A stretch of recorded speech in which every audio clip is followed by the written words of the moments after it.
Hallo, welcome to my classroom. I am Stefanie, your German language teacher. This is our first lesson together, so let's start by looking at how to introduce a person, how to talk about family, the German verb to be, and lastly, personal pronouns. And let's go! Das hier ist Tim. Und das ist Tims Vater Richard und seine Mutter Sabine. Sie sind sein Papa und seine Mama. Tim hat auch eine Schwester, Laura. Also ist Tim Lauras Bruder.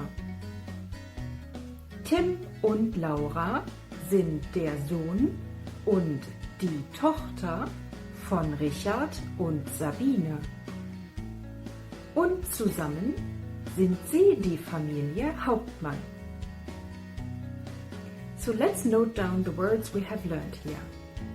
Die Familie, der Vater alias Papa, die Mutter alias Mama, der Sohn, die Tochter, der Bruder und die Schwester. Sabine ist eine Frau und Richard ist ein Mann. Sabine ist die Ehefrau von Richard. Also ist Richard der Ehemann von Sabine. Die beiden sind die Eltern von Tim und Laura. Tim ist ein Kind und Laura auch.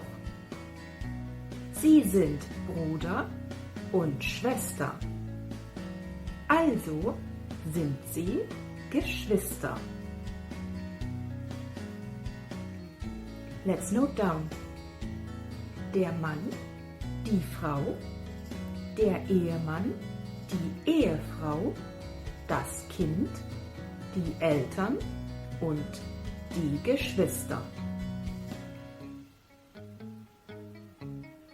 When we introduce a person, we can say das ist and then the name or any other description of the person, like Mutter, Vater, Bruder oder Schwester. And of course, we can also introduce ourselves by saying I am. In order to do that, we need the German verb for to be, which is the verb sein. It is one of the most important verbs in nearly any language. And in German, it is very irregular.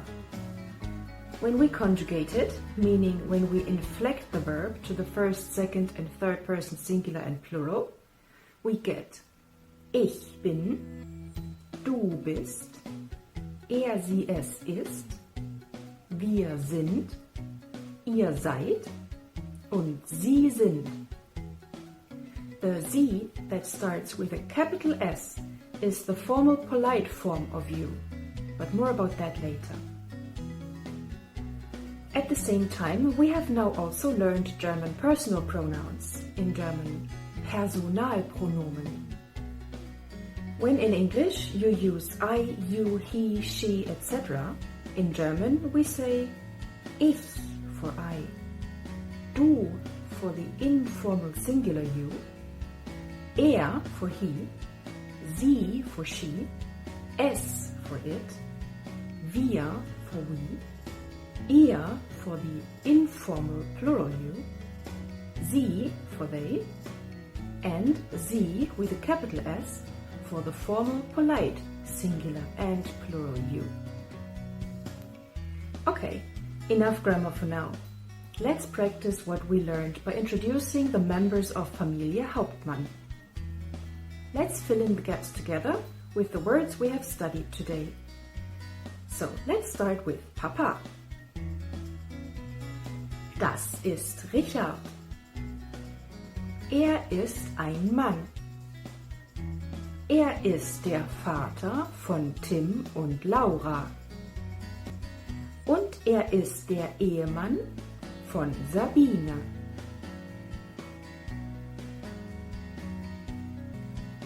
Das ist Sabine. Sie ist eine Frau. Sie ist die Mutter von Tim und Laura. Und sie ist die Ehefrau von Richard.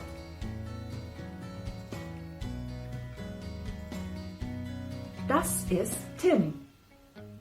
Er ist ein Kind. Er ist der Sohn von Richard und Sabine. Und er ist der Bruder von Laura. Das ist Laura. Sie ist auch ein Kind. Sie ist die Tochter von Richard und Sabine. Und sie ist die Schwester von Tim. This is it for Lesson 1. Familie Hauptmann sagt jetzt Tschüss. And I will see you in the next lesson. Bis dann!